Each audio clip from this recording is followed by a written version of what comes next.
application of differentiation. It's called optimisation, and it's actually really, really useful in all sorts of practical application settings. There's a very standard exam question which you see an awful lot of, and it's kind of boring, but it helps to explain what's going on. So here's the standard boring question. Once upon a time, there was a hedge. This is a hedge.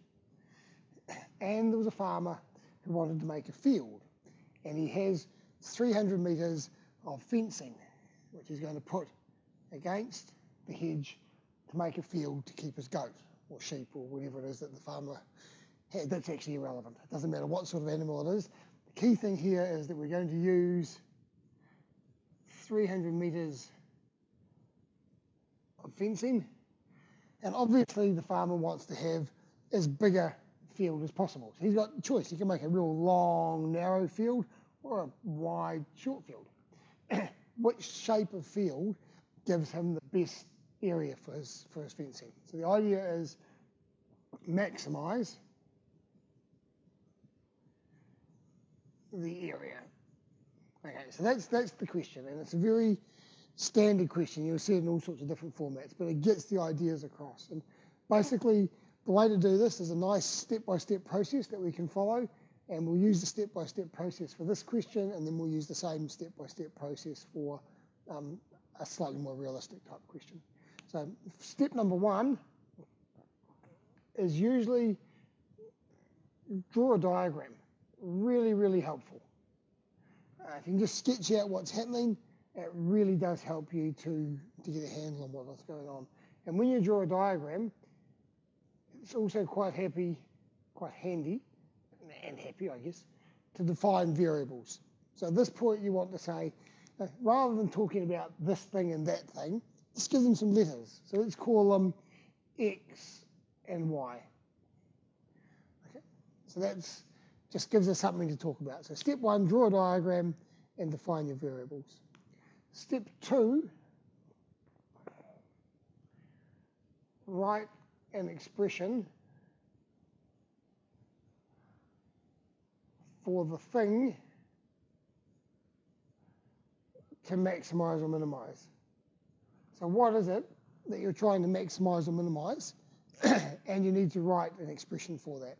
So in this case, we're trying to maximize the area. So we just need an expression that says A equals, in this case, X times Y. Okay, and now we want to maximize this. And from what we did previously about turning points, we know that maximums occur where derivatives equal 0. So we want to differentiate this thing. But it's got an X and a Y in it, which is kind of unfortunate because we only know how to differentiate things that have got one variable at this stage. So what we need to do is we need to get rid of one of these two letters. And to do that, we need to use our extra piece of information. So in this case, we have the 300 metres of fencing. So our third step is to write an expression using the extra info. Okay, so you need to go back to your question and go, I've got two variables, I need some other relationship between those two variables. So in this case, we know that that plus that equals 300. So it's 2 lots of X plus 1 lot of Y equals 300. Okay, it still doesn't help that I've got two variables in the thing I want to differentiate, but now by doing the old simultaneous equations technique that we learned back in algebra of elimination, I should be able to get Y by itself and plug it into there. So now we're going to use elimination, eliminate one variable from the maximum and minimum equation. Okay, so by maximum minimum equation, I mean the one you wrote in step 2, the one that's the thing you want to maximize or minimize. So what I want to do here is just elimination, so I need to rearrange this one to get myself Y equals 300 minus 2x, and then substitute that into here. So A equals X times Y, and instead of Y, I can write 300 minus 2X. So now I have my expression for the thing I want, the area, in terms of only one variable, in this case X. And now I know exactly the same as I had previously, that maximum and minimum occur where derivative equals 0. So basically I can differentiate this sucker, make it equal to 0, and that'll tell me where the maximum and minimum occur. So I could differentiate that using the product rule, or I could grow a brain and expand it. So let's expand it before we worry about that. So we get 300x minus 2x squared, and now I can differentiate that. dA by dx is 300 minus 4x, and turning points occur where the derivative equals 0, which implies that 300 minus 4x equals 0. A bit of jiggling around, 300 divided by 4 is, what's 300 divided by 4? 75, I think. Okay, so x is going to be 75 meters. So this piece here is 75 meters. That piece there is 75 meters. It's usually a good stage at this time to verify the nature of the turning point you have found.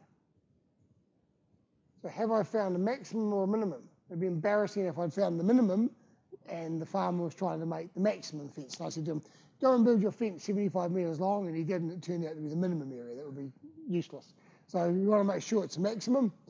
So remember, if with maximum minimum, to verify the nature, you need the second derivative. So let's just differentiate this thing again. So dA squared dx squared, derivative of this thing is just negative 4. So it doesn't matter what value of x is, it's always negative 4, and negative 4 is usually less than 0. And so that one is going to be a maximum. And the last step, the thing that you really need to do, is answer the question. Okay, so once you've got to this stage, go back, look at the question, and see what was asked. And in this question, there wasn't actually a question.